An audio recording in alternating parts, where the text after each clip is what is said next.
42 പേരാണ് ഈ ഒരു ഇൻഷുറൻസ് വന്നതിന് ശേഷം മരിച്ചില്ല. അതിൽ ആക്സിഡന്റ് ഡെത്ത് ഉണ്ടായത് ശ്രീ സുജാതന് മാത്രമാണ്.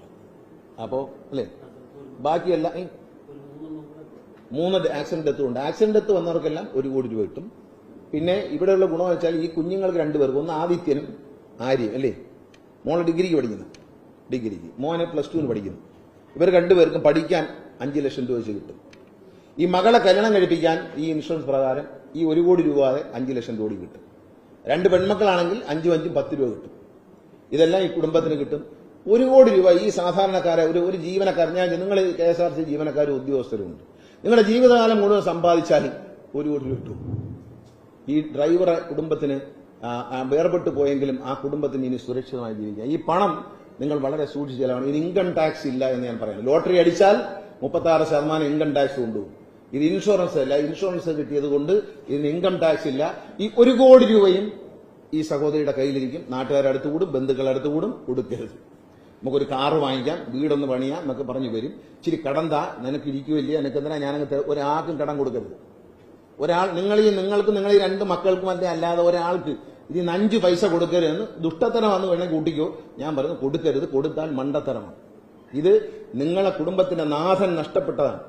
ആ നഷ്ടപ്പെട്ട ആളിനെ ആത്മാവ് നൽകിയൊരു സഹായമായിട്ട് നിങ്ങൾ കാണും. നിങ്ങളുടെ ഭർത്താവ് നിങ്ങൾക്ക് തന്നിട്ട് പോയ സ്വത്താണിത്. ആ സ്വത്ത് ഒരാൾക്കും, മക്കളോട് ഞാൻ പറയാം, നിങ്ങളുടെ പഠിത്തത്തിനും നിങ്ങളുടെ കാര്യങ്ങൾക്കും അല്ലാതെ നിങ്ങൾ നല്ല വീട് വെച്ച് വൃത്തിയായിട്ട് താമസിച്ചോ, പക്ഷെ 1 പൈസ ബന്ധുക്കൾ ഇന്ന് മുതൽ വരും. സഹായം ചോദിച്ച ആൾക്കാരും, ലോട്ടറി അടിച്ചവൻ പേര് വെളി പറയാതെ തലയും തൊടിയിട്ട് നടക്കുന്ന നാടാണ് കേരളം. അതുകൊണ്ട് ഒരാളോടും പറയണ്ട. ഇത് ഞാൻ പറയുന്നു, ഇത് നിങ്ങൾക്ക് നിങ്ങളുടെ അച്ഛൻ തന്നിട്ട് പോയതാണ് മക്കളെ. ഇതിൽ നിന്ന് 1 പൈസ ദുരുപയോഗം ചെയ്യരുത്. ഇതുകൊണ്ട് നിങ്ങൾ രക്ഷപ്പെടണം, നിങ്ങളുടെ കുടുംബം രക്ഷപ്പെടണം. നിങ്ങളുടെ ഈ മോള് പഠിക്കണം, 2 പിള്ളേരും പഠിച്ച് മിടുക്കരാവണം, വിവാഹം കഴിപ്പിച്ചു വിടണം, എല്ലാം നമുക്ക് ചെയ്യണം. അതുകൊണ്ട് വളരെ ഞാൻ എന്റെ സഹോദരിയോട് ഞാൻ പറയുകയാണ്, ആര് വന്ന് നിർബന്ധിച്ചാൽ, നിങ്ങൾ എന്റെ പേര് പറഞ്ഞു, ആ മന്ത്രി പറഞ്ഞു കൊടുക്കരുതെന്ന് പറഞ്ഞു, ഞാൻ തരത്തില്ലെന്ന് പറഞ്ഞാൽ അതുകൊണ്ട് കിട്ടുന്ന ശാപം ഞാൻ ഏറ്റുവാങ്ങിക്കോളാം, നിങ്ങൾ ഏറ്റുവാങ്ങണ്ട. അവർ ശപിച്ചിട്ട് പോയാലും ഞാൻ എടുത്തോളാം, നിങ്ങൾ പേടിക്കണ്ട. ഏതാ അതിനെ ശപിച്ചു കളി, നിനക്കില്ലോടി, നിനക്കെന്തിനാടി ഇത്രയും പൈസ നൽകും? വേണം. മനുഷ്യനാണ്. നിങ്ങളുടെ ഭർത്താവ് വളരെ അകാലത്തിൽ നമ്മളെ പിരിഞ്ഞു പോയപ്പോൾ അദ്ദേഹം തന്നിട്ട് പോയ ഒരു സമ്പാദ്യം, ജീവിത സമ്പാദ്യമായി നിങ്ങൾ തന്നെ കാണണം. ഞാൻ വളരെ പ്രായോഗികമായിട്ട് പറയുന്ന ആളാണ്. സ്നേഹമൊക്കെ ശരിയാ, നമ്മൾ ചാരിറ്റിയൊക്കെ ചെയ്യണം. നിങ്ങൾ ചാരിറ്റി ചെയ്യാൻ പറ്റിയ പരുവത്തിലല്ല, നിങ്ങൾക്ക് തന്നതാണ് ദൈവം. അതുകൊണ്ട് നിങ്ങൾ സമാധാനമായിട്ട് സന്തോഷമായിട്ട് ജീവിക്കുക, നന്നായി പഠിക്കുക, നല്ല മിടുക്കരായി വരിക കുഞ്ഞുങ്ങൾ.